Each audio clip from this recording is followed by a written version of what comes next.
Hey everybody, Eric Trexler here with my dear friend and colleague, the good Dr. Eric Helms.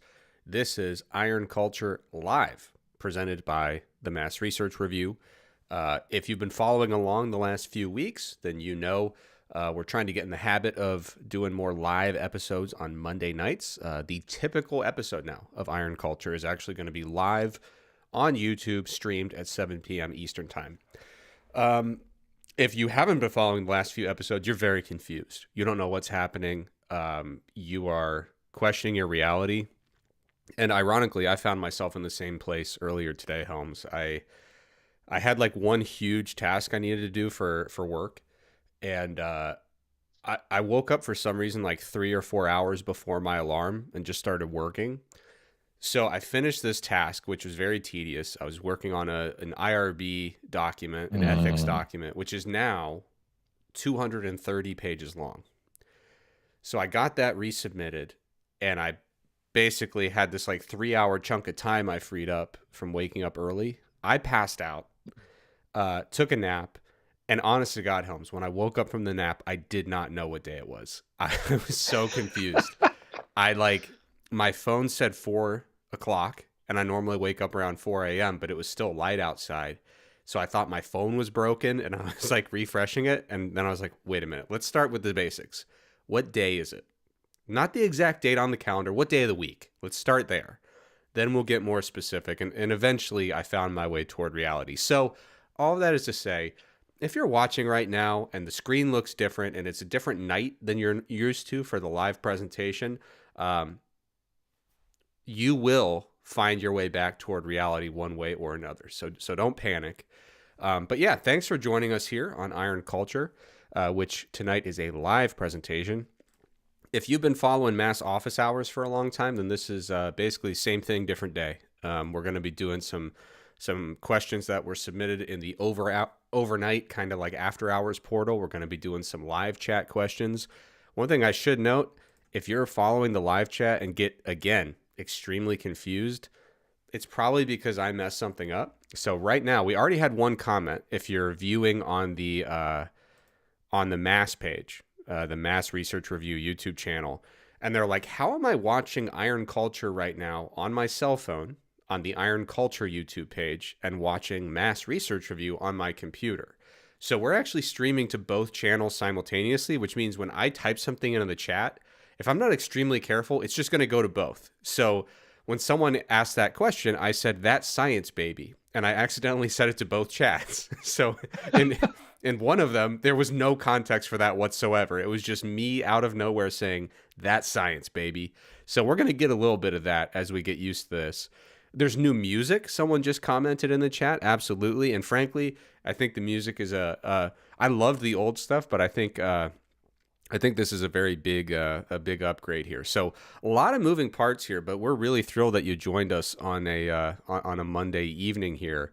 So yeah, we're gonna work out the new technology and hopefully just answer a lot of really cool fitness questions as we go along the way. By the way, I want to say, Helms, as someone who is very self-serving and self-interested, the person who commented that they are watching on both channels simultaneously, that's actually the preferred way to watch. And I would argue that if you do have two devices with YouTube access, it's you now have there's a spectrum of support you can give the show. Mm-hmm. If you really love the show and you want it to do well and you want it to even still exist, just reach a level of viability that we can still justify, what you would really do is watch on two devices, grab your partner's device, your wife, your girlfriend, your husband, your boyfriend, grab all their devices and turn it on in the background. What we want to do is basically get a farm of devices going where we're streaming on all possible channels just to get those numbers up. So on top of that, make sure you like, rate, subscribe, review to the show. Tell a friend, send links to it, YouTube, Spotify, Apple Podcast, all that stuff. The best way to support, though,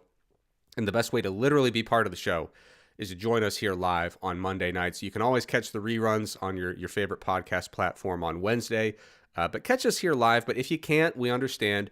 You can still submit questions by going to massresearchreview.com/office hours, and that link should be in the description of tonight's show. All right, Helms, that's enough stuff on my end. I just, showed people way too much detail from behind the screen. I believe as we've upgraded here, we've gotten into the level of streaming technology where they kind of assume that you have an off-air producer who's punching the buttons and pulling the levers and speaking into the host's ears. I don't know if it was really, if God intended it this way, for me to be creating content while doing it, but I bet 2 weeks after doing this twice, it'll be like riding a bike. It'll be second nature. But Helms, something that's like riding a bike for you is very closely and aggressively following the sport of bodybuilding. And bodybuilding had a big event, and part of this merger between mass office hours and iron culture is, listen, folks, the culture still is going to permeate the show. Going to answer all your fitness questions, but we gotta tip our hat to the culture. And I can think of no bigger beacon in natural bodybuilding culture than the WNBF. You're smiling there as if I was going to say it was you. So I don't think I'm the only person who saw that. But anyway, the WNBF, my understanding is they recently had Worlds, and I was hoping maybe Helms could catch us up on the goings on. No, absolutely. And did you think I was going to say you? 100%. Yeah, I knew it. I knew it. Oh, that is so generous. Nope, but that's actually a more accurate comment than WNBF did myself. Yeah, a reformed narcissist is still a narcissist, and we'll just leave it at that. So, folks, yeah, I like everything Trex said. We are moving forward. We are here every single Monday. And we will be pushing episodes out to podcast feeds on Wednesday, and you will make it through this and get used to it. And you will have that Reese Kyle moment at a few times, like Trex did, of what day is it? No, the year. For those who remember Terminator 1, fantastic scene. But we're all going to be okay. And one thing that is definitely okay is the state of natural bodybuilding. So unfortunately, I was not able to be there in person this year. I have done so much traveling this year that I just couldn't do one more. I've literally traveled almost every month since February all the way through November, multiple international trips, which I'm not complaining about. It's a true privilege, and I signed up for all of it. But you do get to a certain point where you look back and you go, maybe I shouldn't have said yes to literally everything this year and guarded my own sanity and time a bit. And that resulted in me not being at Worlds. But even watching from afar, if you watch the live stream or if you're just looking at pictures and stories of people being there on Instagram, man, natural bodybuilding is booming and the competitive level has never been higher.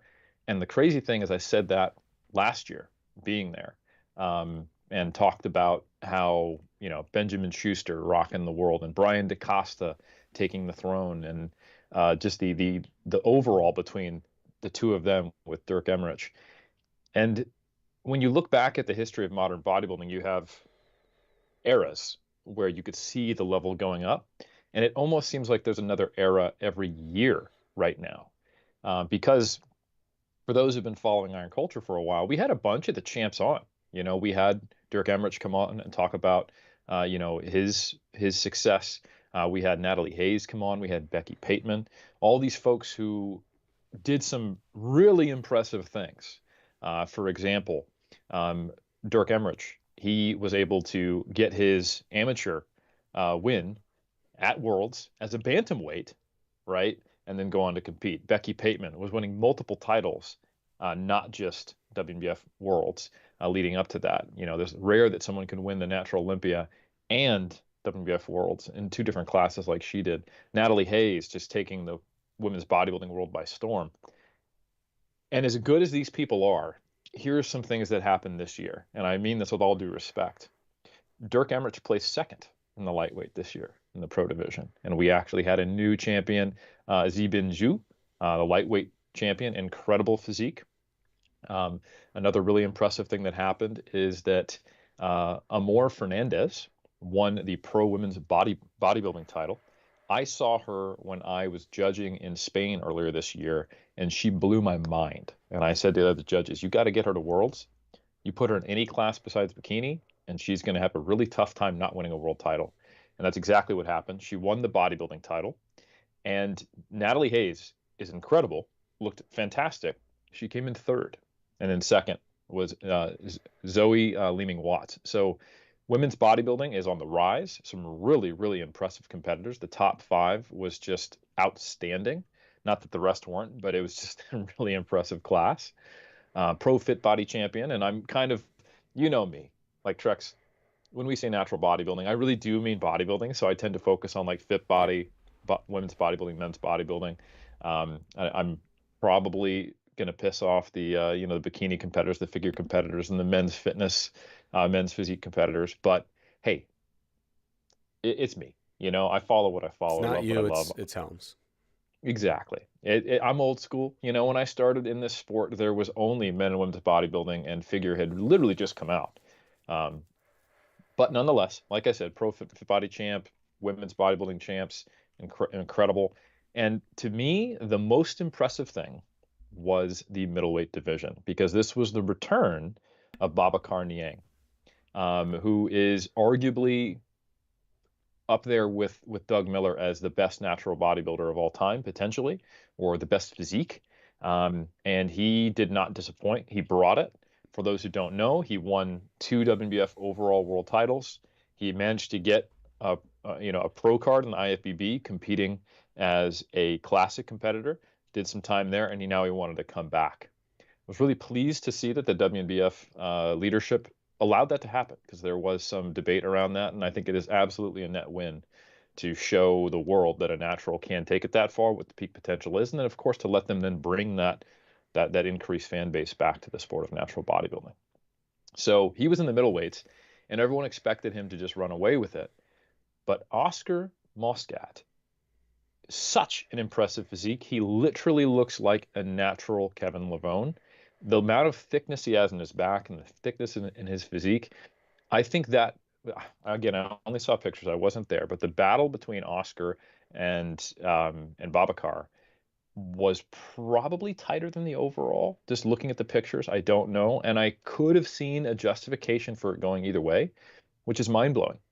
And as good as Benjamin Schuster is, and Ibsen, who were the top 2 in the middleweights, I think they probably would have been 3rd and 4th in the same lineup. And I mean that with tremendous respect to those 2 gentlemen who are top tier bodybuilders. The middleweights this year was absolutely insane, mind blowing. So yeah, that's the type of thing, just to kind of show you how things are leveling up. Another example is that Bada Lakan, Bada, who's also a 2 times world champ, we thought he was going to go in, win the heavyweights, and be battling it out with Babacar, and it's going to be Bada versus Babacar for a little bit of a rematch. He actually placed 4th in the heavyweights, just to give you an idea of how competitive things are getting. And big shout out to Samuel Hartmann from France, who just has an incredibly aesthetic physique, tiny waist, great taper, excellent poser as well. He won the heavies. So it was just, we're looking at people who we thought could not be toppled, who were at the peak of the game just a year ago, who thought we would be reigning champions. And one of them is, don't get me wrong, I think Babacar has solidified himself. I believe he might be the only person, only male, to win the overall WNBF world title 3 times. I could be incorrect on that. We're not the greatest at record keeping in natural bodybuilding, but that might be true. So he has probably solidified himself in my mind as potentially like the current king, or maybe even the GOAT. We obviously aren't going to see some battles to definitively prove that, but man, really impressive. So I'm going to leave it there, Trucks. Obviously, you could tell I could say more, but I won't, because we got history, we got science, and we got culture that we need to talk about, not Yeah. just culture as Eric Helms sees it.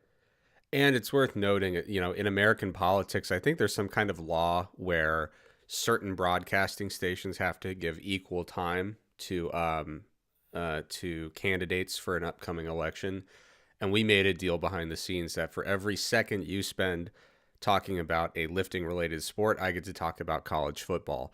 And boy, is this a week for it. Because Helms, it was one of those weeks where I deep in my heart felt sorry for you. We had 3 big SEC teams lose, going from 2 losses to 3 losses, possibly eliminating themselves from the playoff picture. Who knows? Very, very contentious debate over that. But maybe we'll do an after-hour show where people can listen to me talk about college football. All right, man. Let's dive in here. I will say I'm glad that bodybuilding is thriving. I'm surprised that it is flourishing without me. I thought when I kind of stepped away from competing that that whole thing would wrap up. But, good for them is my official position. And then my unofficial position is really reassessing some things because I thought I was kind of carrying the whole thing. But all right, Helms, we have great questions coming in the live chat, but we also have some great questions that have come in over the last couple weeks in the after hours submission portal at massresearchreview.com. So what I want to do is ask a couple of those. And this is one of those episodes where we have a genuine embarrassment of riches. We have a lot of great questions. We're not going to be able to get to all of them. But hey, let's pick a spot. Let's dive in. Let's see here. One that I want to address off the top here is we had a question from someone named Stella who said, hello to the good doctors, the good Eric doctors. So finally, a proper introduction in the question portal. They say, is it fair to say that our bodies have a factory error, that they inherently prefer to be overweight? So essentially, we're stuck with curbing our appetites forever in the obesogenic environments that we live in. This is a really cool question, a really insightful question. And I 2 years ago, I would have found it to be a frustrating question because there is a lot of complexity when you look at the human literature. But I have to tip my cap to the good Dr. Herman Poncer, who is, I've been working with him for a year and a half now. I couldn't say enough good things. Genuinely, Helms, when you're collaborating with someone, you spend time with them, and you start to realize that they aren't just confident where they just say things and they have like a 50% hit rate of like sometimes they're right, sometimes they're wrong. He's his hit rate is excellent. And yeah, it's you hang out with him for a while, you start to see that there's a lot going on up there, and he's a really sharp thinker, thinks really well on his feet, and there's just a lot of insight that just kind of like emanates from him through the hallway. So he wrote a paper, published it within the last year, that I think is probably one of the best ways we could look at this through the lens of evolutionary anthropology. So if you want to read the whole paper, which I do recommend, I forget the exact title, but it's got the phrase provisioned primate in it. And it is a really fascinating way to look at it, because his question was, as someone who works in a department that's very focused on primate evolution, not just were humans kind of built to be overweight, but what happens generally speaking when a primate is put in an environment that is inherently obesogenic? They don't need to forage for food all day. They don't need to do the long persistence hunts that humans are used to doing from an evolutionary perspective. They're not on their feet all day, and they have calories available. When they want some nice fruit, it's there, right? So what he was looking at was doing comparisons. So for example, an orangutan who lives in the cushiest sanctuary you could think of, where they're treated like kings, versus an orangutan in the wild. A lemur, again, in the really cushy, really nice sanctuary versus a lemur in the wild. So I think he looked at least a couple dozen primate species where he could have good comparison groups of body size between what he calls a provision primate, so someone who's living the good life, versus a non-provision primate who really has to kind of, put it together. If you want food, you got to go get it, right? And so for humans, which he included in the analysis, the provision primate kind of analogous example was people who live in an industrialized economy where they mostly work sedentary jobs. They get food at the market. They probably drive to the market, really sedentary lifestyles with an obesogenic food environment. And then the comparator group for that was hunter-gatherer populations who do not have market access. And when they want water, they walk to the water source to get it. When they want food, they hunt or they gather, or they tend to their herd, which is also, very laborious. And what was really fascinating, the kind of take-home point of this article was, across the board, primates have this thing in common, which is that when we're living the good life, we tend to take in a little more than we need, and we tend to store that pretty well. So essentially, the gap between provisioned and non-provisioned primate across all these species was fairly consistent and pointed toward a tendency toward, being pretty overweight, but not necessarily like a, snowball effect where you're just continuously getting more and more and more obese over your lifespan. But yeah, pretty overweight as a primate who's living the good life. And so the question is that a factory error? I would argue personally that that is probably, from an evolutionary perspective, much more of a feature than a bug. I don't think if we could go back to square one of primate evolution, I don't believe we would want to tweak that.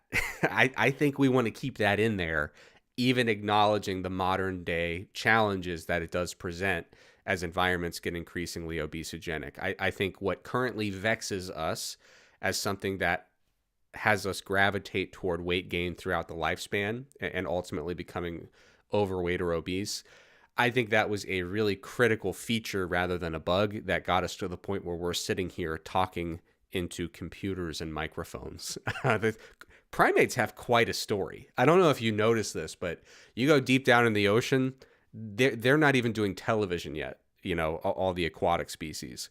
So primates have really we've done well for ourselves. Like we fly without wings, which is kind of unique. So yeah, it's hard to look at it as a failure. We're doing okay.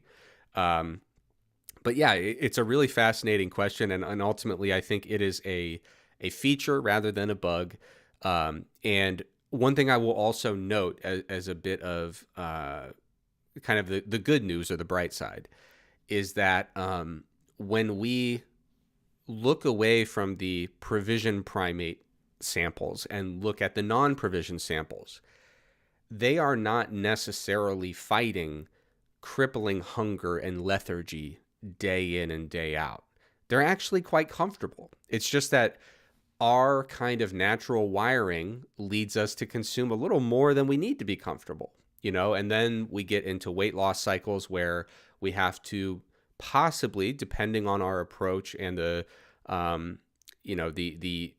how aggressive our weight loss approach is going to be and how much weight we need to lose, we may have to endure some of that discomfort getting down to a body weight that's more compatible with cardiometabolic health. But I also wanted to address that I don't want to create this as a juxtaposition of overweight versus severely uncomfortable, because that's really not what we see. We see that in both cases, the provisioned and unprovisioned primates, except for when there's a famine, as far as we can tell, are quite comfortable. Generally speaking, we can get what we need when we're in that non-provision state. So yeah, I just wanted to clarify that it's not necessarily a dichotomous situation where you accept, overweight plus gradual weight gain, averaging about 1 kilogram a year until you die, or until you have sarcopenia and start losing muscle mass. It's not that versus comfortable. There is a middle ground that is actually the norm when we look at these non-provision primate samples. All right, Helms. I love that question. I'm obviously biased. That for me is like you getting a question about nitty-gritty bodybuilding stuff. I really like how you frame that too. And I also like the framing of the question because when I think about a factory error, I think about like something that's been around for a long time and is a base level issue with the hardware. And I think maybe the better parallel for us to think of is that our current software update on humans is not currently great for the modern, cell phone usage, right? Yeah. It's kind of like we're using Nokias, and Snake is great, but man, I would really like to have, 5G, because we don't have to go back that far before people were not talking about obesity. If you think, honestly, humans have been around a long time, right? Primates as a species and mammals as a species far longer, but it wasn't until not even like post hunter-gatherer, but post agricultural industrial revolution, modern industrial revolution in the most modern societies where we've really started to see this issue, you can look back at Amish communities and people who they have an abundance of food, good tasting food, but they still have to work to get it, and they can't just sit around all day. And you've got people walking, and obesity is extremely rare. And you even have some societies right now that are post-industrial. Like I think the obesity rate in Japan is still sitting at like 2%, So it does actually take a convergence of a number of environmental changes to overwhelm our current software update. So I wouldn't position it as a factory error. Yeah. And again, you walk into an Amish community, you go visit a place in Japan. It's not like everyone's starving and lethargic. Please bring me some food. It's like, we're good. We're just doing our thing. Yeah, exactly. All right, Helms, I'm going to ask you a question here at great personal risk and personal cost, because I feel like I have to address a topic as I bring it up. So someone asked, for hypertrophy training, how important is the eccentric loading portion of the movement? And they basically said, I set up a cable stack in my home, but the eccentric movement seems like there's just less loading the way that the cable stack is set up and designed. And so the parallel I see here is many years ago when people talked a lot about like applied bodybuilding, biomechanics stuff, functional anatomy stuff. A lot of times people would talk about how do we make sure we're getting really good loading and range of motion in the eccentric phase, because that's where we're creating the micro tears and inducing the damage that makes growth happen. Those narratives have shifted so dramatically since even I was an undergrad, where we're no longer saying, oh, micro tears and muscle damage are what we are trying to do in training, right? And what I've found is like, it seems like a lot of the conversations we used to have about how do I really, hack into this eccentric beneficial element for training. Now we're talking, how do I get loading at long muscle lengths for, it seems like all those conversations we basically did like Mad Libs, and instead of focusing on eccentrics, now we focus on long muscle length. But in the context of the current, the history of how we talk about these topics and then the current landscape, I just wanted to kick this question to you and ask, how important is the eccentric loading portion of the movement? And am I crazy for thinking that a lot of that conversation has just migrated over to the muscle length conversation, and that initially what a lot of people were attributing to a nice, slow, accentuated eccentric, what they were really just doing is maybe just focusing more on some longer muscle lengths as they were doing that? Could be speculating on my end, but what do you think of this question? There's an interesting history here. And there's interesting physiology here, and there's interesting complexity here. And there's also a very simple, straightforward answer. So without bearing the lead to not piss anybody off, I'm just going to straight up say, hey, the main reason that the eccentric is important is because it is collectively part of the work you're doing, and your muscle is under load during it. And if you were to skip out on the eccentric, you're going to ultimately do less work. So basically what I'm saying is, hey, if you notice, like for your cable stack or whatever your setup, you feel like the eccentric is not as loaded or as challenging. I mean, it should be. I don't actually understand how a cable stack could be set up in a way that the concentric was easy and the eccentric's harder. I view, or vice versa, rather. I view some really poorly made stacks where they just, for whatever reason, they're a little sticky on the way down. Yes. And so it kind of feels like that friction, that stickiness is bearing some of the load effectively, if that makes sense. That's true, because it's resistance that you have to work against on the concentric, and then it's actually helping you break it on the eccentric. I think if you were to simply ensure that you trained to the intended proximity to failure, regardless of the fact that you're probably given a little more on the concentric and you're getting helped a little more on the eccentric, you are probably getting to a very, very similar place. That's the answer I would give. And this is also why I'm not a huge fan of things like bouncing your deadlifts, where you're essentially, or any movement where the eccentric can be performed by gravity and not you. That could be potentially negative. And also in that transition phase where you are at a longer muscle length, if that is happening in an uncontrolled fashion. I'm not necessarily convinced that's an issue, because a lot of the passive contractile element of the muscle tendon unit, what that enables you to like bounce out of the hole in a squat, for example, not bouncing off the floor, to be clear, in a deadlift, but like if you were to do a weightlifter style squat versus a powerlifter style squat, that bounce out of the hole, those besides the tendon itself, but say the titin molecule and a lot of the elastic component of the muscle and things that are not active contractile tissues are also mechanosensors that lead to signaling of hypertrophy to the best of our understanding. And that's probably why training at long muscle lengths, even in muscles where you would think that would not be a good thing based upon our prior understanding of length tension relationships. Like if you were to go back to say 20 years and people were to guess based upon our understanding of muscle physiology, they would go, oh, well, where you have the most overlap between actin and myosin, you can produce the most force. That's what you need to emphasize in your training, right? That makes sense. But in fact, it seems like even in muscles where that is occurring at a shorter muscle length than the stretch position, through various lines of evidence, if anything, you see neutral to positive outcomes in longer muscle length training. So I think that's some useful perspective. To loop in the history of eccentric training, we used to think that eccentric training produced greater hypertrophy or potentially greater strength until a couple of different analyses came out. There was one meta-analysis where I remember they matched differences in load. Because here's the thing, you are 20 to 40% stronger eccentrically than you are concentrically, which is a tough thing to measure, because how much eccentric force you can produce and how much you're not overcoming the load, right? A maximal eccentric is kind of a bit of a fuzzy misnomer. But the point is you can achieve higher forces on the eccentric phase of a muscle action.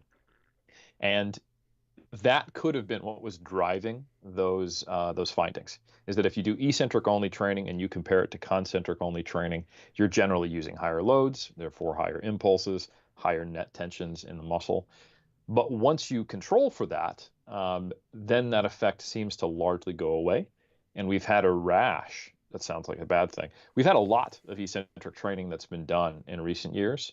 It is challenging to compare it directly to dynamic training in an ecologically valid way, because eccentric only training is pretty sanitized and not used in a conventional manner in most cases, although there are some easy ways to do it. It's unclear.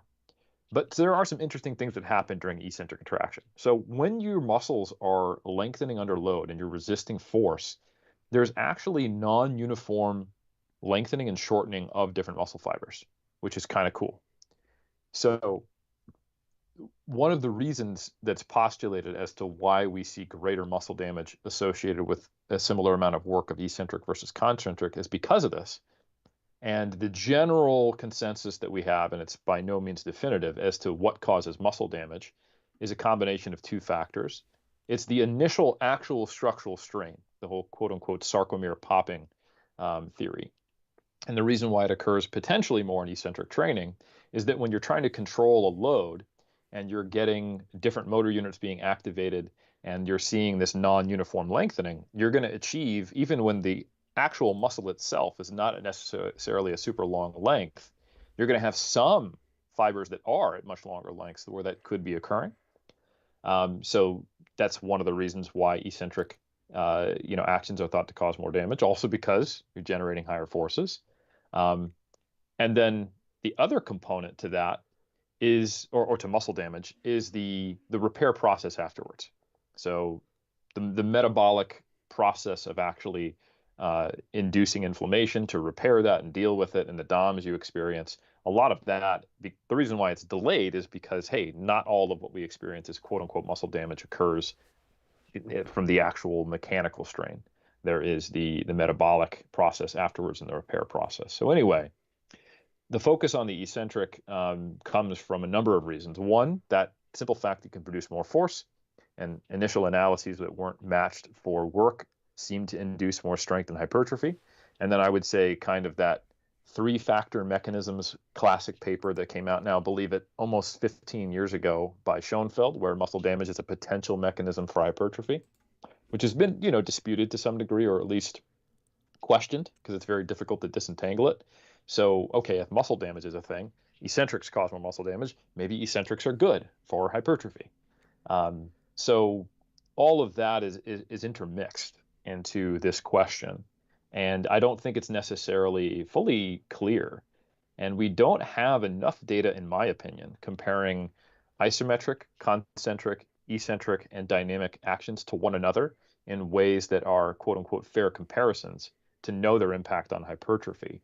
But the really simple answer, despite all that history and physiology, it's just make sure you control the lowering phase of your lifts, and you'll grow pretty effectively.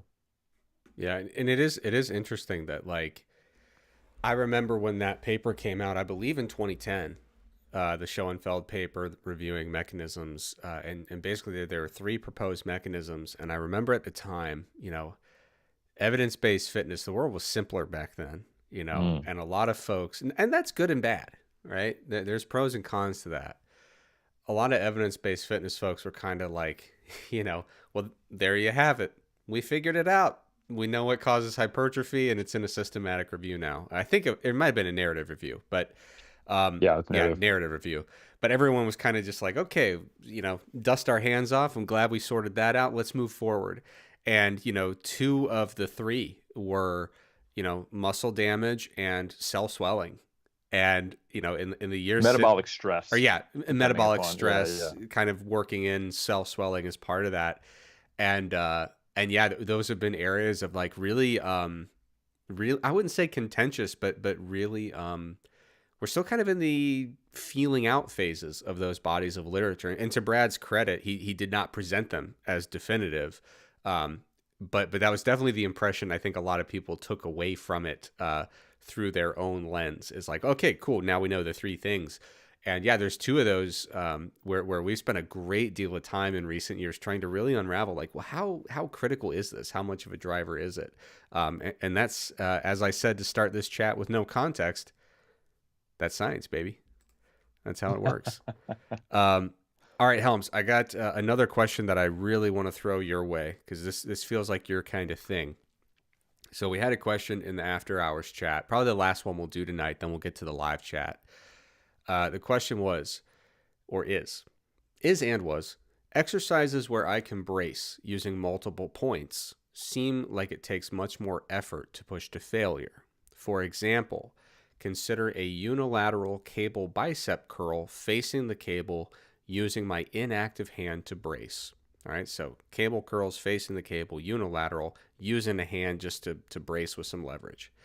The alternative is a unilateral cable curl, incline curl facing away from the stack. And so the question really comes down to, when I have more brace points, more areas for bracing, it feels like I have to put a lot more effort in to push to failure. Is this true in your experience? And if so, why? So we're talking about someone facing the stack. They got their hand there on the stack. They're curling, facing it, or facing away, and using a bench. It sounds like a cable, or no, an incline curl. Does that? Yeah, I'm not sure if they mean like a quote unquote Bayesian curl, where their arm is just behind them, like an incline dumbbell curl. Yeah. Or if it is supported on something. What we need is the submission portal to grow out of the realm of text and get more into the interactive video space. But I guess a general question that we can address here is, I'm doing exercises with more brace points, and what are the ultimate, what's the cost benefit of doing that? So maybe I can put more weight on the stack, or maybe I can crank out more reps because of this bracing. Is that helping, hindering, or is it completely irrelevant and I should just go to the same RIR? Yeah, that's a good question. I think ultimately there's an overarching concept here, is that when discomfort scores, which you can actually measure and have been measured, or general perceived exertion and not necessarily RIR, are measured. When those are higher, those tend to co-vary with other instances where RIR is less accurate. So there's a specific paper by Ribeiro and colleagues where they compare like 25 to 35 RM training to 8 to 12 RM training, higher negative affect, higher discomfort, higher session RPE. And we also know, in the 25 to 35 RM group versus the 8 to 12 RM group, and they used basically a full body training protocol. And we also know if you look at the Halperin meta-analysis on RIR accuracy, we talk about, hey, if you do more than 12 reps, it's going to be less accurate. People really need to actually go and look at the plot and just see how it is this exponential increase. So it's like 13 reps is probably not that bad, but once you're up into 20, it's like they get really inaccurate. And it's like this very clear, like, how we talk about some meta-analyses, they have this quote unquote break point. And you're like, if you took those lines away, I'm not sure I'd see that break point. Yeah. This one's clear as day. You don't need the lines. It is like a relatively linear clustering, and then all of a sudden, like Mount Everest pops up, right? So our RIR inaccuracy goes to hell, and precipitously so the higher and higher reps you get, unfortunately. So what that means is essentially that there's some relationship between perceived discomfort impacting the actual RIR, which is sometimes why we recommend things like, hey, if you're doing a compound lift, don't do sets of 20, where you have more muscle mass involved. There's going to be more cardiorespiratory fatigue. It's highly technically demanding. And that has somehow online gotten translated into this, the most stable type of training, the better. Anything that is free weights or compound exercises are bad for hypertrophy. Everything should be isolated, and you need to have like your arm hanging free behind you on an incline curl. Oh my God, that's probably going to make no sense at all. I need to have that tricep against something. And I think this is probably taking a generally true principle and extrapolating it to a point where with a lack of knowledge of the magnitude of how important stability is and where that threshold is and the interaction of skill and experience of lifting, we just kind of take it too far, as we often do. So there's a meta-analysis specifically comparing free weight exercises to machines, and it's primarily on performance and other functional outcomes. But one of the sub-analyses is on hypertrophy, and it's got like 5 studies, so it's not a robust meta. But they've got things comparing like leg press to squats, Smith machine squats to squats, or various machine-based exercises to free weights, and various indices of hypertrophy / body composition. It's by no means super definitive, but the forest plot is very unconvincing that you get better hypertrophy or body composition outcomes if you were to only do, machine-based exercises. So what I would put forth is that in a trained lifter, probably the vast majority of your quote unquote typical exercises are sufficiently stable to not create some kind of systemic bias against hypertrophy.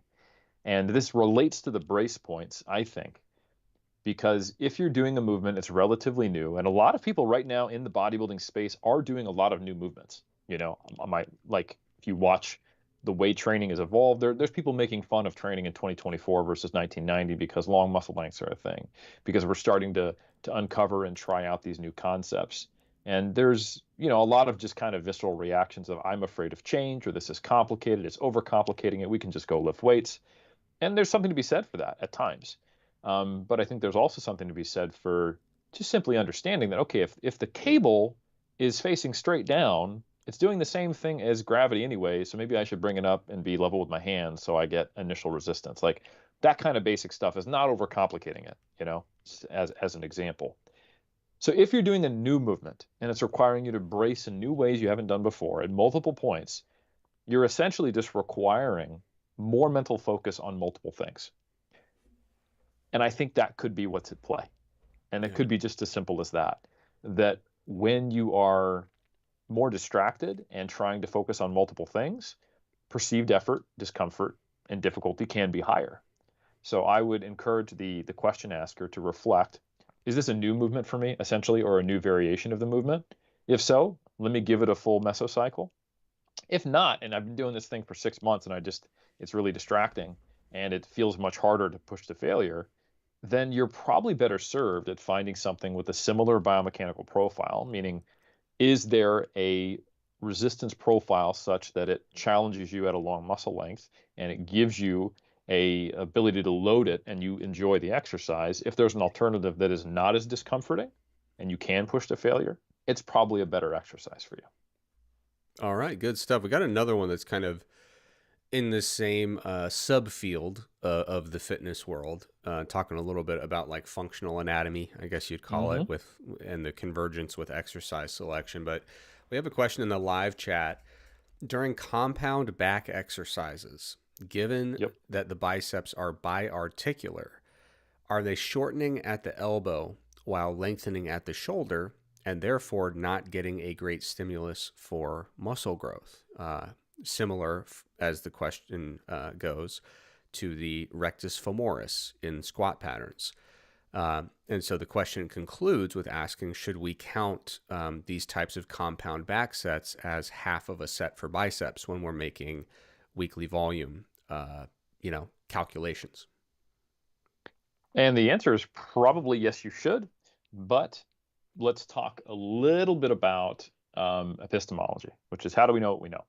So, and by the way, someone in the chat said they liked your philosophy paper. So you just made me think of that. So very lovely chat tonight. A lot of compliments. But please, Mr. Doctor of Philosophy, tell us about epistemology. I do technically have a Doctor of Philosophy in Sport and Exercise. Yeah. I don't have a doctorate of philosophy in philosophy, which would actually be a philosophy degree, but I'll philosophize nonetheless.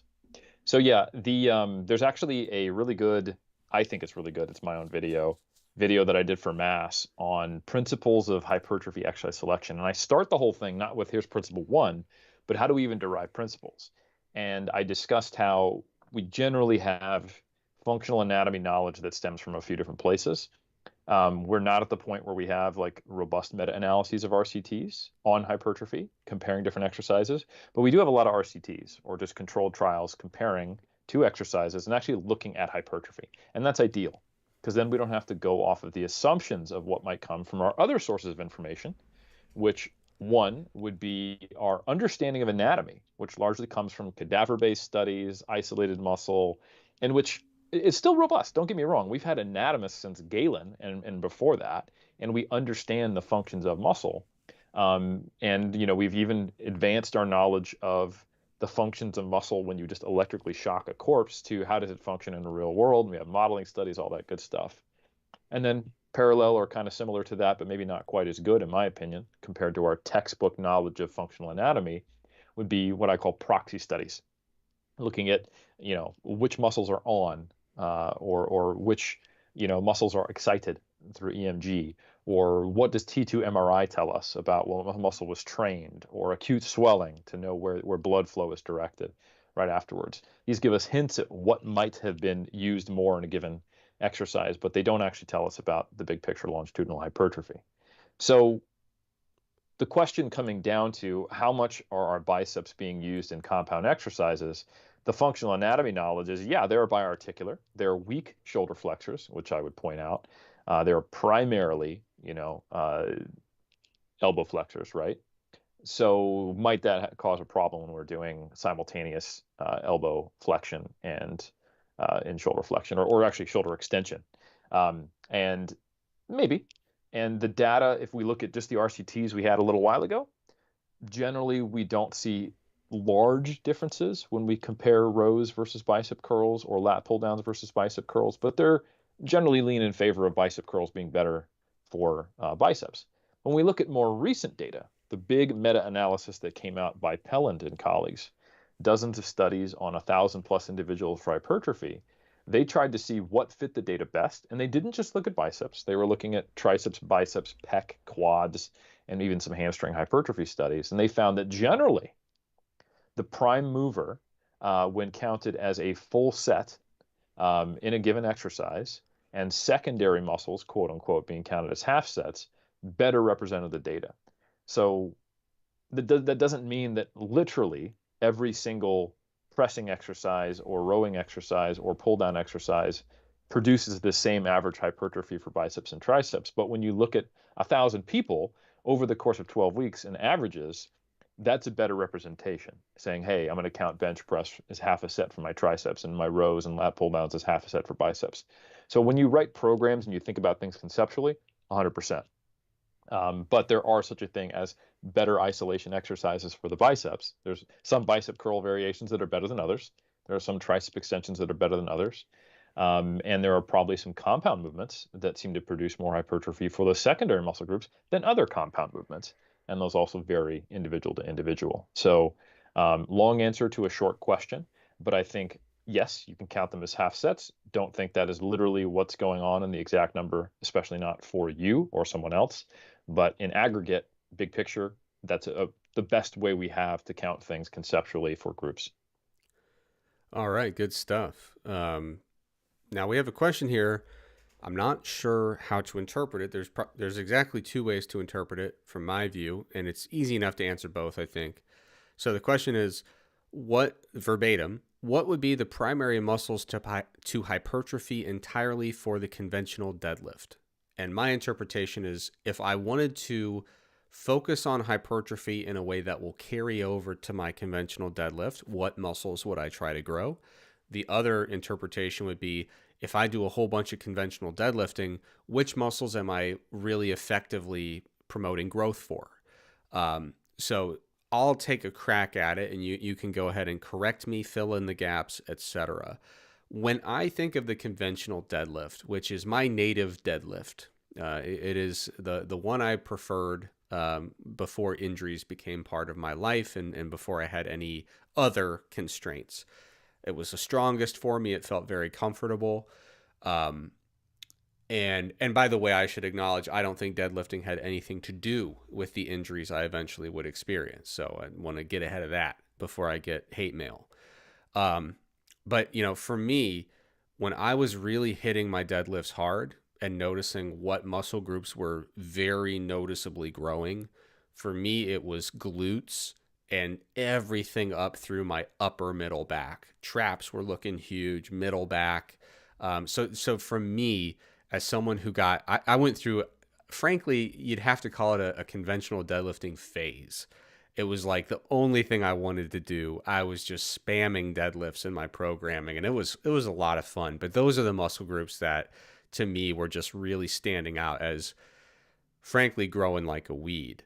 And so if I look at the question the other way and someone were to say, hey, I'm going to do a hypertrophy focused block and I'm hoping it'll carry over to my next strength block, and that's a whole other can of worms. But if I wanted to set myself up for some nice quick gains on the conventional deadlift, what muscles would I try to grow? I would say I'd spend a lot of time on the hamstrings and glutes. And basically I would just get my lower back. I wouldn't focus in necessarily on hypertrophy, but get my lower back and my whole posterior chain strong enough to feel like I can really attack a deadlifting block really effectively and have the resiliency and robustness to kind of hit those deadlifts head on. And that might sound like a contradiction. The fact that I didn't mention, like, hey, you should boost up your traps and upper middle back.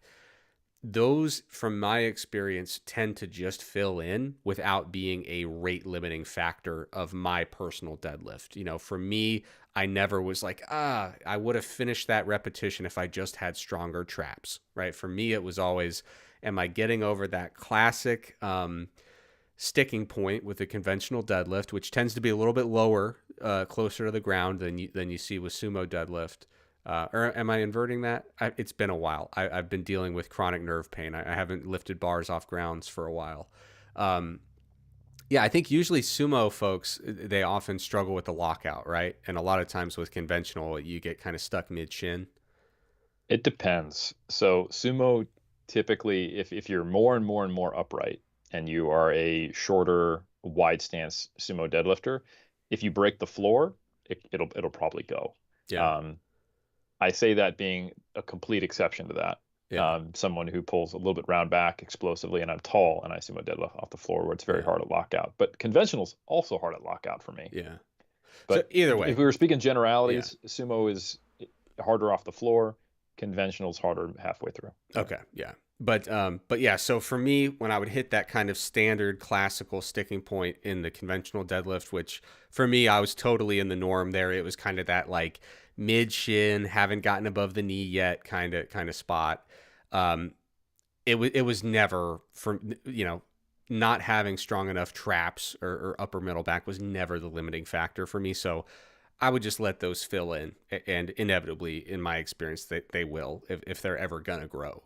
But Helms, what do you think about this kind of double-sided question? Yeah, if we approach it from the angle of, what does this conventional deadlift train? It's everything that does hip extension and spinal extension, right? So it's primarily going to be your spinal erectors, glutes, and hamstrings. Of course, it's a full body movement. And if you think about everything that requires every single vertebrae to lock out, then yes, traps and other things are going to be involved.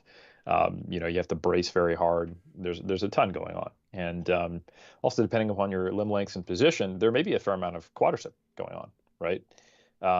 And if you come from a Olympic weightlifting background, where you try to stay as upright as possible, because you're actually doing deadlifts to help you get into your clean even more, right? And you're wearing also heeled shoes, so you're driving your knees forward. There's going to be a greater torque around the knee. So anyway, that's what I would propose.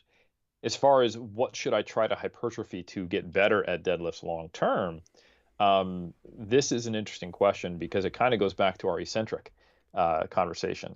Deadlifts hypothetically should be a pretty good vehicle to grow the muscles related to deadlifts. However, they tend to be done in such a way that people are not controlling the eccentric. They tend to have a pretty high overall fatigue on the body that makes it difficult to accumulate a fair amount of volume. And when people I have worked with have struggled to get good at deadlifts, doing things like giving them RDLs, giving them accessory work like weighted back extensions, good mornings, thinking about what is going to challenge the glutes and the hamstrings in a similar way, but probably more effectively, and that requires me to do an eccentric and also in a safer, less fatiguing way, has sometimes been a really important aspect of them building up their long-term strength potential, if you will. So yeah, I would agree. All right, good stuff. Now, I want to make sure that we give the people what they came for, right? We are so appreciative of everyone who joins us on the live chat. And frankly, I say this with so much admiration and respect and love and appreciation. But the people who joined us live on the stream tonight are absolute sickos. Like, these are, there's like people who wager for fun and then just the complete degenerate gambler. These are the degenerate mass folks who, let's go. Because I don't believe we really advertised this in a meaningful way and said, hey folks, we're switching the night to Mondays. So if you picked up through our terrible messaging and lack of communication about this and still showed up, first of all, thank you. Second of all, you may have a problem. And it's the best problem to have. So we love having you here, and we want to make sure we address some questions. So Helms, we're going to do the thing we always fail with. We're going to do the rapid fire. Okay. I'm ready. So first question is about mini cuts. Mini cuts with larger deficits, so more aggressive. Any thoughts on doing that so you have a longer, kind of leaner bulking phase and spend more time on the calendar within a caloric surplus? Would muscle memory quickly offset any potential muscle loss during the cut? My answer is maybe. If you enjoy doing mini cuts routinely throughout a bulking phase, I'm not going to beg you to stop, and I'm not going to suggest that it is undermining all of your goals. However, I do have a firm preference for the alternative. I don't like to do a lot of banking on the idea that I will pre-plan short periods of muscle loss into my bulking phases. I prefer a much slower, what I would call a more linear approach, where I get to a body fat that I feel really comfortable maintaining at and I feel like I can really grow with. So not too lean, not so over my goal weight that I'm going to immediately feel like I've gone too heavy with my bulking stage. I'd like to get to the lower end of that range that I want to maintain for my off season, get all my training variables and my dietary variables really tightened up and go for it. And I like to bulk for many, many months on end if I can, and just kind of keep things simple so that I'm not doing that constant back and forth. Sometimes when people, as an extreme look at it, they'll get into this really high volatility cycle of huge surplus for a few weeks, aggressive deficit for a few weeks, massive shifts in glycogen, massive shifts in water weight, massive shifts in gut food content. And frankly, they go through 6 cycles of this, and all of a sudden they look back, it's been several months of training, and they genuinely don't know if they've gotten anywhere. Like that's not a super rare thing to hear about. So I prefer to keep things simple, but if you like to incorporate some mini cuts, I don't think it'll be the end of the world. I think you'll have a lovely lifetime of lifting either way. But for the reasons I mentioned, it's not my preferred approach. Helms, how do you feel about that? Yeah, I totally agree. I think this does change a bit if you're competing, because there's probably an appropriate place to start a diet. And you know where your endpoint is roughly going to be. You should plan off your old stage weight, assuming you got in shape, as kind of like a best, worst case scenario. If you got bigger, great. You get ready early, you eat up, and you're going to have to think about the timeline. So as an example, I'm starting my diet for 2025, beginning of April, because that'll give me about 6 months to get in shape. And I want to start that around 87 and a half kilos, around 190 pounds, because that puts me about 15 pounds over my last stage weight, which hopefully is maybe a little lighter than this time, right? So getting up to as heavy as 201, 202, that's probably where I want to cut it off, because I'm like, I'm approaching 30 pounds over stage weight, which isn't crazy as a guy at 6 foot, but that's not where I want to start my diet. So that means currently I'm doing a mini cut through the end of the year to get down to a little bit under where that starting point is, where I want to be at, like 193, I think is actually the weight I gave you. I want to cut down to around 190, slowly get back up to around 193, and then diet from 193 down to 175 to do it in freedom units for everyone. So you have to think about that time frame. But ultimately, the best understanding we have of building muscle is that you just don't want to be in a deficit. And the larger the deficit, the more it inhibits your ability to build muscle. And then the leaner you are, the more it increases the likelihood. So one of the things behaviorally is that I like to point out, and this is not rapid fire at all, but this is really important, Trex, is that the severity and the frequency of mini cuts that you find yourself doing should be an alarm bell for you to focus on, that perhaps you're taking your bulking approaches too casually.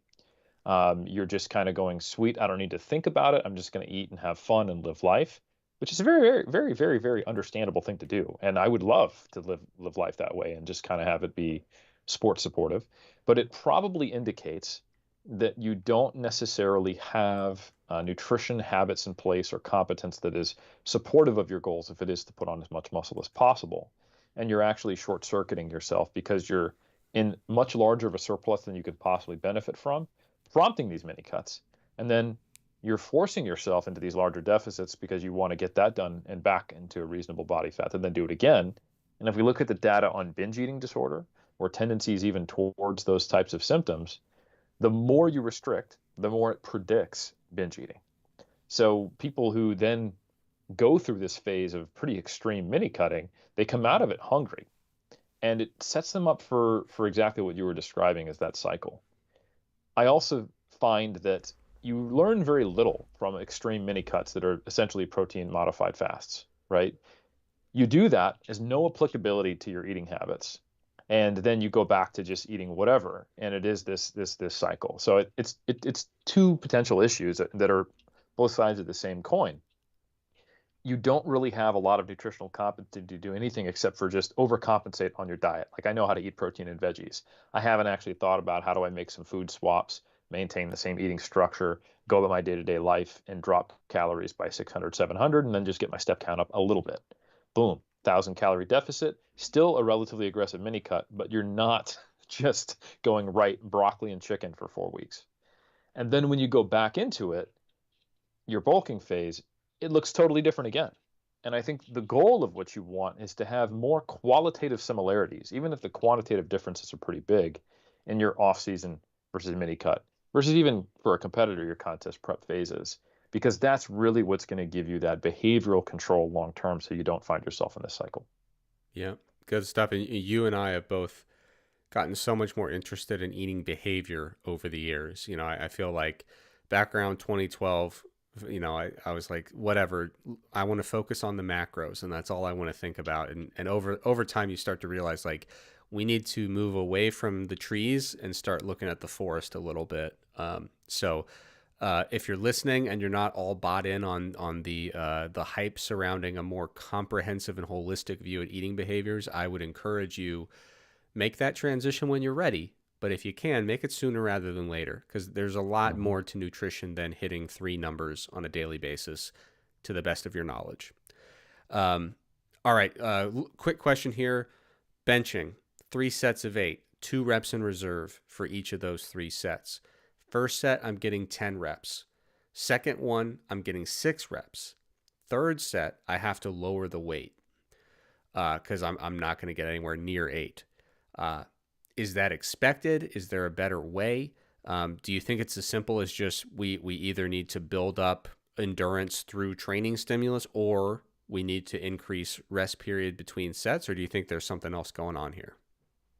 My immediate thought is the person is doing one of 2 things. That 2 RIR is actually a 1. Because the 1 movement, especially if you're a typical male, and you very well may not be.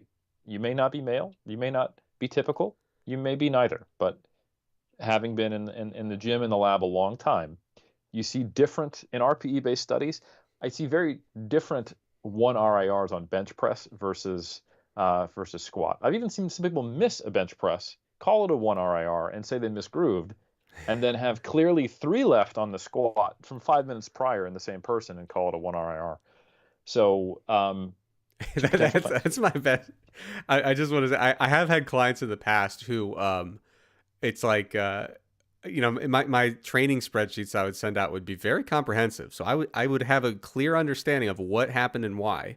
Like all the things you would need in that spreadsheet were there for reporting clearly what happened.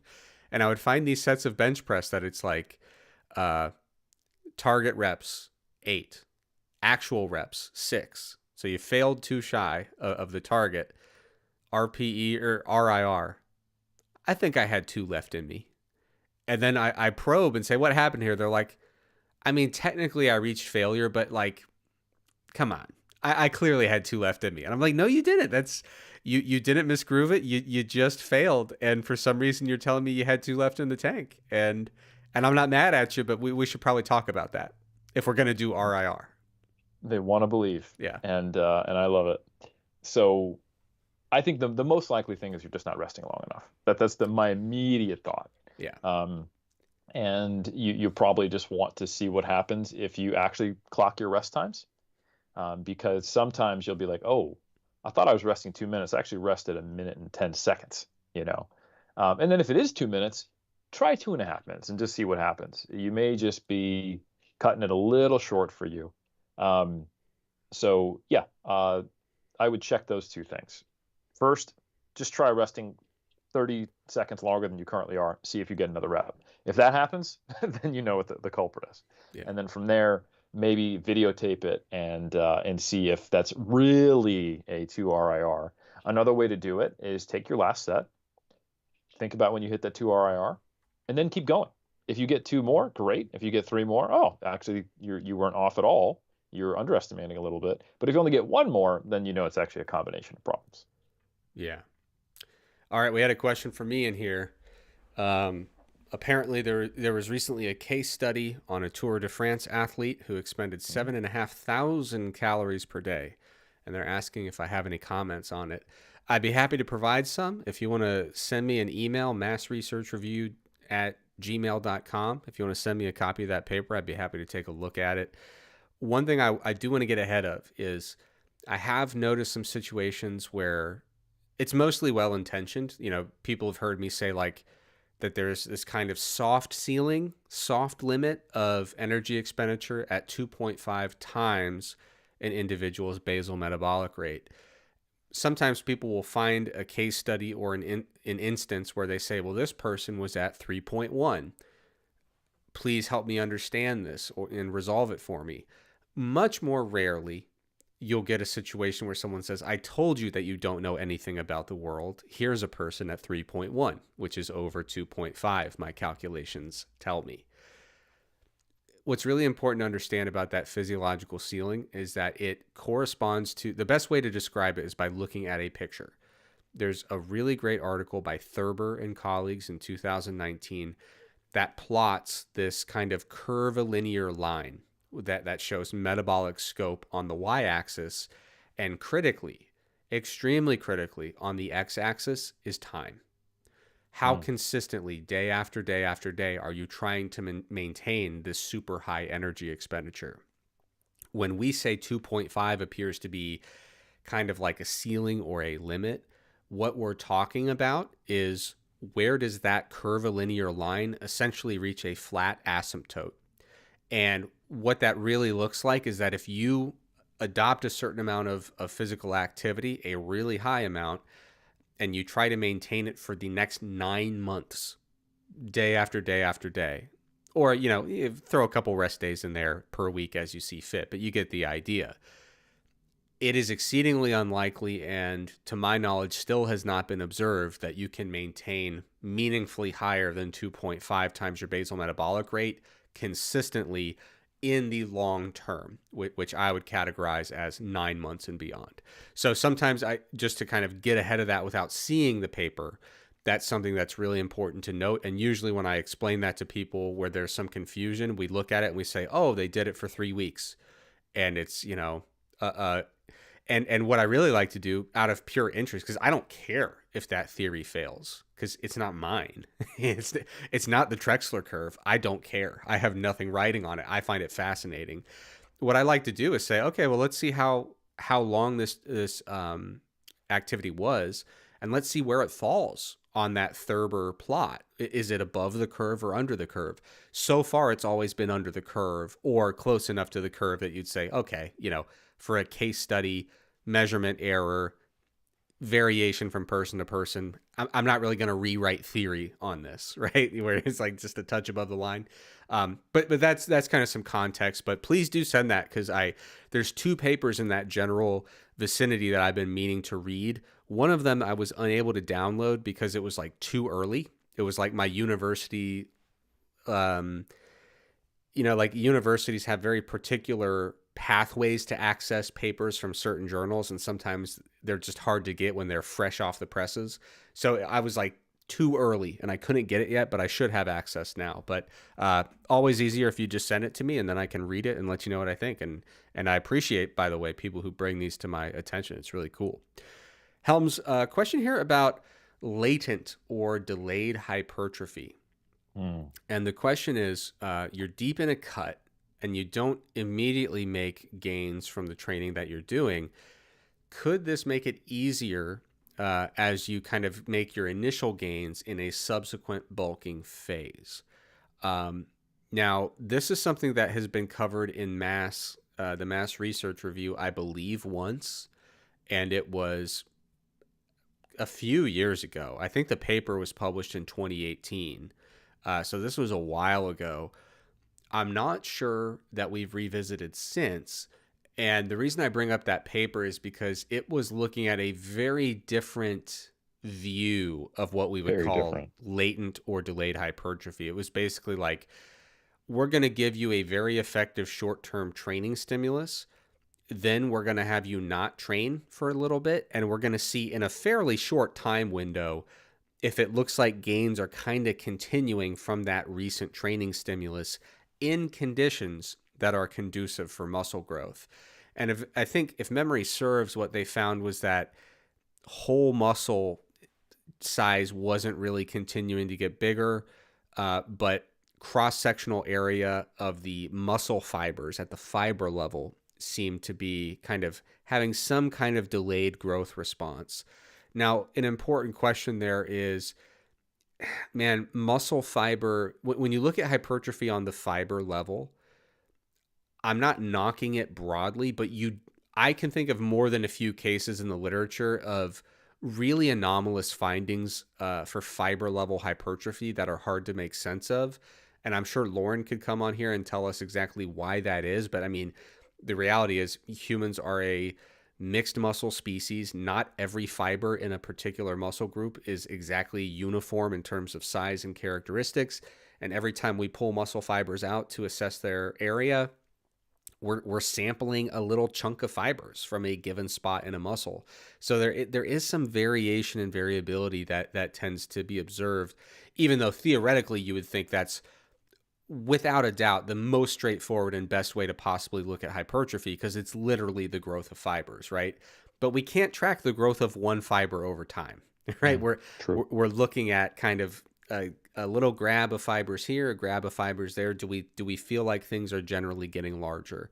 So that's my personal bias, is that when I look at distinctions between muscle cross-sectional area or MRI muscle volume over time, and I'm struggling to reconcile that with fiber level indicators, I generally, after I've accounted for the fact of, or for the consideration of muscle swelling, I tend to care a lot more, honestly, about growth at the muscle level. Because, Helms, if I told you that your bicep curls are making your fibers bigger, but your sleeves aren't getting any tighter, I feel like you kind of don't care, right? Mm-hmm. Like we're into muscle growth for the growth of the muscle, rather than if for some reason we find ourselves in a situation where, hey, just so you know, that muscle at the whole muscle level has not changed at all, but I want you to know, and I want you to feel good about the fact that the fibers are bigger. I don't think that's going to give a lot of people a lot of joy or peace of mind.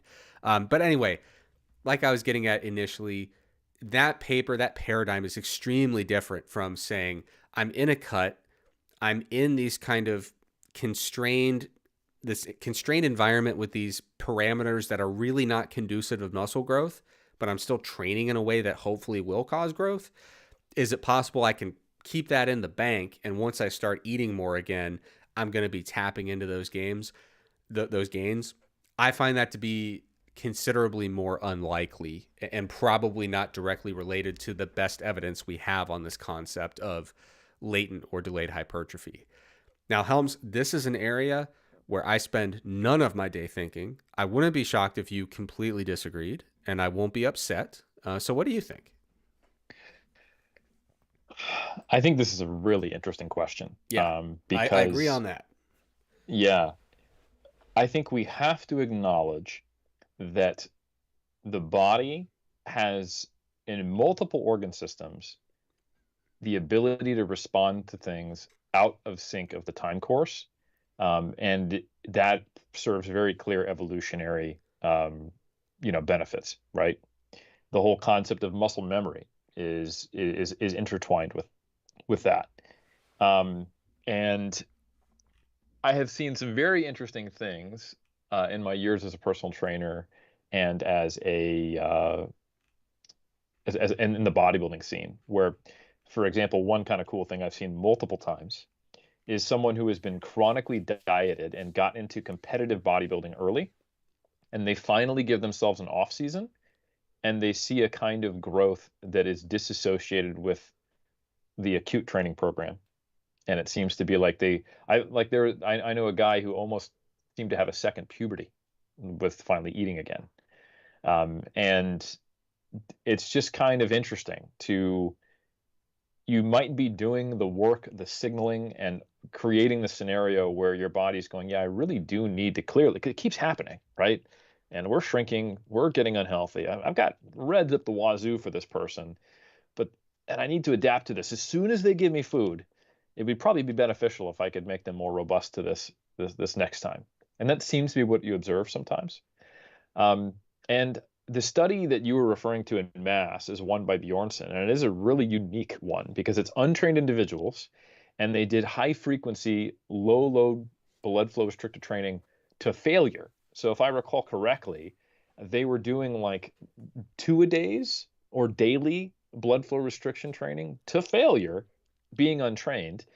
And you saw this pretty substantial decrease in muscle fiber muscle fiber size initially that then rebounded back up and then came actually pretty positive when you look at the during the like unloaded I'm not training phase, just rest, which kind of seems to kind of speak to the same effect. And the whole level stuff, it kind of like came up and then dripped down and then came back up and then stayed. And if you were to think about, okay, well, what's going on here? Why is there this disassociation?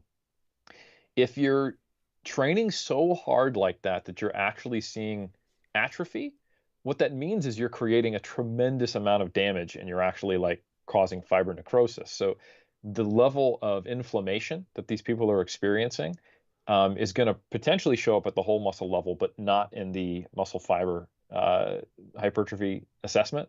So my guess at what went on in that study of why we see essentially just like an increase, a slight decrease, and then a plateau, but not a dip, which is interesting.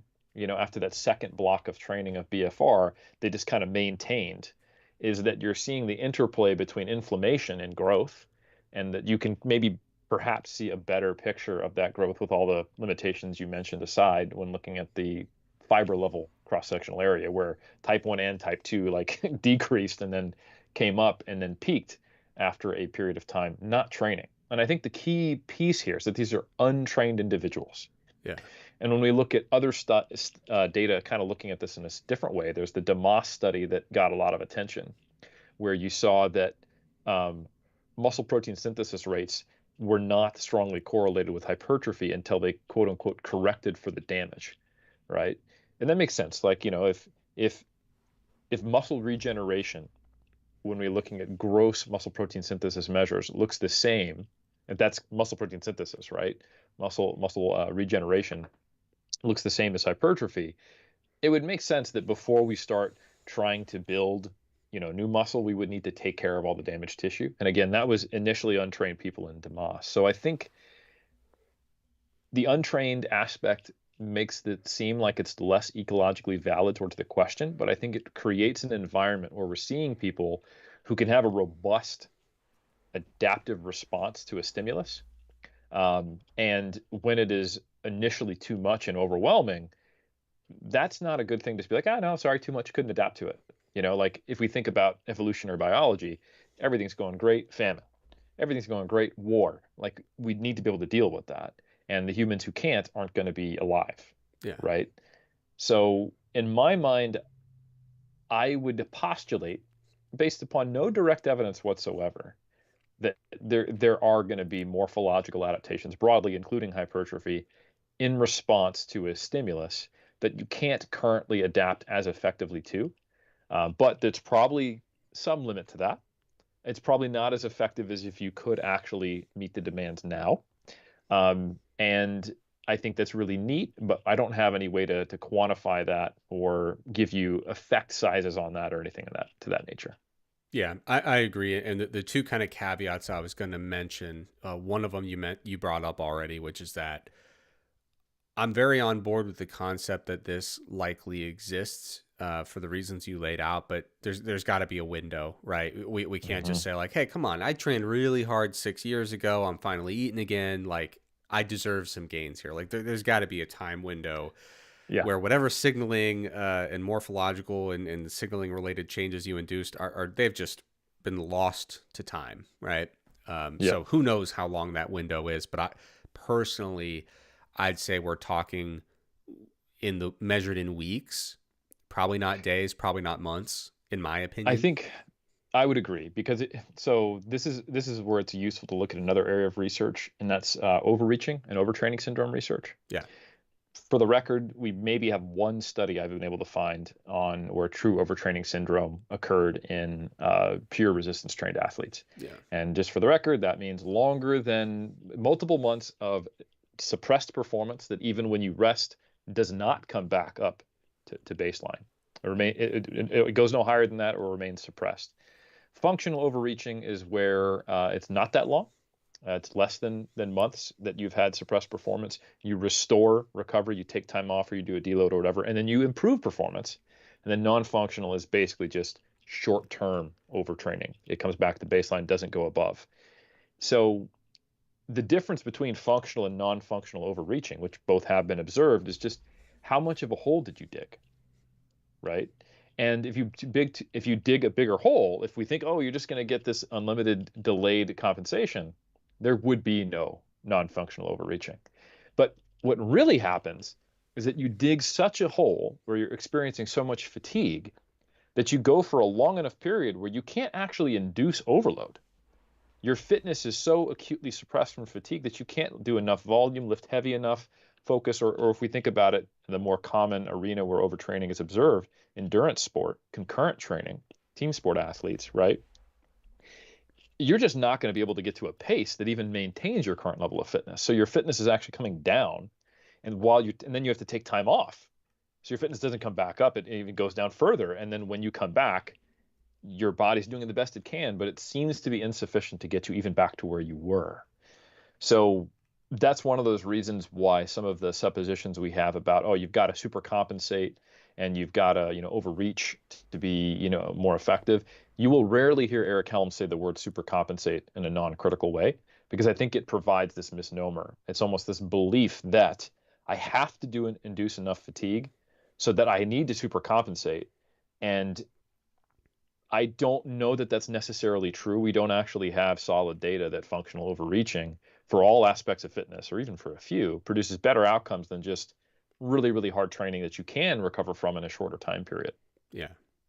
Yeah. So like I was saying, I think the one caveat is there's got to be some time limitation to this, some time window. The second caveat that may explain some of what you described previously. So the idea, and I've seen this as well, where someone is like, hey, I want to get into bodybuilding, but they're really ambitious. They frankly start competing way too early, where they're really, frankly, to be honest, they're just a skinny person who enjoys lifting, but has not actually put their base kind of like beginner gains muscle on. And like, hey, more power to them. They love the sport. They want to get on stage immediately. Who am I to stop them? But I think one thing that's interesting is when they finally get the message, Helms grabs them by the shoulders, looks them in the eyes, and says, the sport is called bodybuilding, and we need to build a body if we want to make the waves you want to make in this sport. What's interesting about that is we're seeing this kind of combined effect of people who basically passed on their beginner gains due to like dietary constraints, but in most cases have leveled up from like a beginner lifter to really an accelerated time path to being kind of squarely in that intermediate lifter range. And I think it is I think there is some element that exists beyond any kind of delayed signaling or, delayed hypertrophy, where we're basically in a weird instance where we're looking at a person who has intermediate level lifter lifting habits and experience and knowledge, very, in most cases, in this type of kind of general situation, a person who is really wise beyond their years in terms of nutrition and their eating behaviors. And we're just dropping them in a situation where it's like they've never had beginner gains on a meaningful level.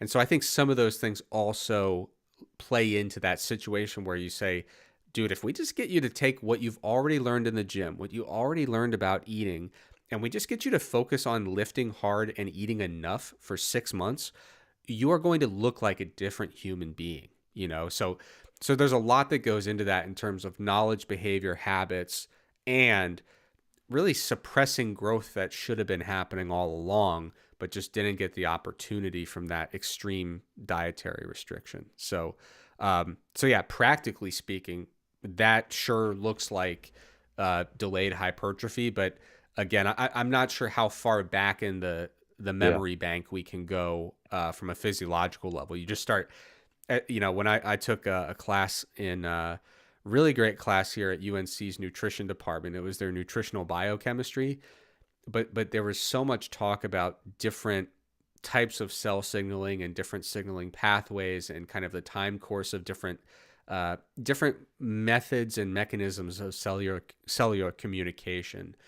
And it's just extremely atypical to have any kind of signaled process in the body that's like, hey, remember 3 months ago? Like we just really don't see that in cell-to-cell communication and kind of the cellular processes that stem from that. So But either way, I mean, that was a really fascinating question, and Hmm. I take the blame for introducing it during the rapid fire section. Question here about how to tell if you're a creatine non-responder. I think the easiest way, personally, sometimes people they do a loading phase and they gain weight and they say, "Oh, clearly I'm a responder." Not so fast, folks. If you look at some of the research on creatine loading, it's not unusual at all to find weight gain in the placebo group. And Mm. my speculation, which needs further confirmation, but it's mine, I get to have it, is that folks are gaining water weight because even when they're in the placebo group, they're getting like a 16 ounce or 20 ounce fluid ounce placebo beverage. And they're saying, here, have this four times a day and add this to what you're already eating and drinking. And over a 1 week period, they're just kind of bloated up because they're like, I just increased my daily fluid intake by Yeah. 80 ounces. So it's not unusual for us to see increases in total body water and increases in body weight in the placebo group of like a kilogram or a kilogram and a half. So what I would recommend instead is what I kind of call like a semi-dosing protocol or a semi-loading protocol where you do 10 grams a day, 5 in the morning, 5 in the evening. If you can, mix it in something you were already going to drink anyway so that you're not having a huge change in your fluid intake. See how that goes for 3 or 4 weeks. If you notice weight gain, if you notice that what used to be 10 reps becomes 13 reps, those are kind of the two indicators that are most accessible. It's not going to be muscle mass. It's not going to be 1 rep strength. It's going to be, how do I feel when I reach rep 10? Do I feel like, hey, where did that extra 2 reps come from? That's creatine. And so I would recommend going that route. And then after you've made your decision, is this worth it or not, after doing that for 3 or 4 weeks, probably drop down to more of a maintenance dose of 5 grams a day whenever you feel like taking it. That's kind of the approach I would advise as someone who's, done a little bit of creatine research in my day. Um, Question here from someone who, by the way, their little profile icon is a some album art from Radiohead, so they're already at the top of the list. You submit a question with a Radiohead logo, you're gonna get your question answered as long as I'm alive and running the show here. The question is, where can you find reliable information on velocity based training? Oh. Boy, do I have some Ooh. news for you. So they said, I'm doing my final engineering project, developing an encoder for it. I'm finding it hard to get consistent information. My friend, let me Oh man. explain to you the concept of what we call the mass research review. The good Dr. Mike Zordos has written more about velocity based training than anyone I'm aware of in the fitness industry. And his articles in the Mass Research Review are extremely detailed, a lot of examples. I would be stunned if you don't find what you're looking for. And so, what I will offer to you, you're working on your final project. I assume it's November 25th. I know how academic calendars work. You probably got about a month to put this thing together. I am asking you to take a leap of faith. Subscribe to the research review At the student rates, Trex. at the student rates, which we do offer. Subscribe to the research review. Go to the search tool within the member site. Put velocity based training. If we have like 64 episodes of office hours at this point, go back and find me when I made a hard sell like this on an episode. I've never done it. Okay. And that's the thing about video. It exists. You can go find it if it exists. But seriously, I believe you are going to be a much happier person if you do check out the Mass Archive, because we have so much in there for you. Whether you stick around or not after the semester ends, that's up to you. I think you'll like what you find. But seriously, as someone who has been in that situation, and Helms, you did a PhD, I did a PhD. Every now and then you find yourself in a situation where you say, I have a need for very specialized information and I have no idea where I'm going to find this. And it's like, would I pay $30 or $20 or $10 to just have that information right now? I've on so many cases been in the position of saying, of course I would. I just need this information. So I highly encourage you to check it out, and I think you're going to be happy that you did. Yeah. So just to put this out there, most of the time, we have categories within mass. You can look at our monthly issues. You can look at volume 5, issue 6, or you can go to our articles by category and you can see programming, and then there's subcategories within there. There are so many velocity-based articles. It has its own subcategory called velocity and technology, which, by the way, it's mostly velocity, and there's 33 articles. So, and some of those are videos if you want to actually see it. So just saying, there's a lot of content. We can't get Mike to stop writing about velocity-based training.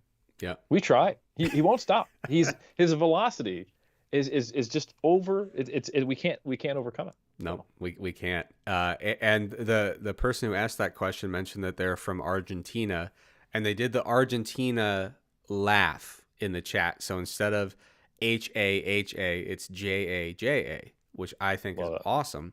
I should acknowledge, if you prefer Spanish as your means of reading the articles, we do have a Spanish version of Mass as well. So yes, whatever you think is going to be, and that becomes important when it comes to like someone who's working on a science project. I've got colleagues for whom English is not their first language, and sometimes they can access original papers in their native language. And when the devil's in the details and you're doing scientific work and the interpretation's critical, whatever language you feel more comfortable with, we have both of them in this case, and sometimes that can be critical. We don't talk about it as much in exercise science because everything just kind of gets shuffled into English eventually in the publication pipeline. But there's a lot of fields where frankly, in some fields, the whole field is about what is the most appropriate translation of this text, which is in a dead language. And, this translation is completely distorts the meaning compared to that translation, right? So we've got a great team who puts together our Spanish issues, and I don't think that there will be entire departments in the future trying to decipher the original Mass texts and figuring out if the English or Spanish one should be fit into the canon of whatever spiritual book is being put together from our works. Do you think that's the case? We're not going to be. I don't think we're going to be alive to know. It's very possible. Yeah. I'm not ruling it out. If a committee forms to establish a religion and an associated holy book, I want to make this as easy as possible. Technically, they were all originally written in English, and those are the truest and closest translations that you can use for theological purposes. So there you go. I'll co-sign on that. Yeah. It's not to say English is better. It's just that's what's going on in our heads when we put the articles together. All right, folks. I think that does it for tonight. Really fantastic episode. So grateful for everyone who joined in the live chat. Love you all. We will be back in 1 week with another episode of Iron Culture presented by Mass.